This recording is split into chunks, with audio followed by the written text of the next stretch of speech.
শাকিব খান সেই ডাক। শাকিব খানের উদ্দেশ্যে কি বলবো, শাকিব খান তো বস, সে তো। ওয়াও, সাকিব খানের তাণ্ডব সিনেমার তাণ্ডব শুরু হয়ে গেছে সকাল থেকেই। উপচে পড়া ভিড় ও টিকিটের জন্য হাহাকার, সব মিলিয়ে তাণ্ডবের রেসপন্স তো দারুণ। তাণ্ডব এই যাবৎকালের সবচেয়ে হাই রেন্টালের সবচেয়ে বেশি শো পাওয়া একটি সিনেমা। অনেকেই হয়তো টিকিটই পায়নি তাণ্ডব সিনেমার, তবুও অনেকেই এসেছেন ব্ল্যাকে টিকিট পাওয়ার আশায়। শোনা যাচ্ছে তাণ্ডবে রয়েছে আফরান নিশোর ক্যামিও, এই বিষয়টি একেবারেই নিশ্চিত। আর রয়েছে সাকিব খানের অসাধারণ অভিনয় এবং একটি অসাধারণ গল্প। প্রথম শোতেই তাণ্ডব বাজিমাত করে ফেলেছে।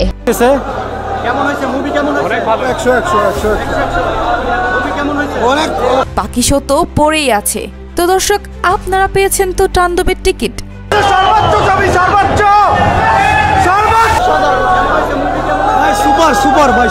অবশ্যই কমেন্টে জানাবেন।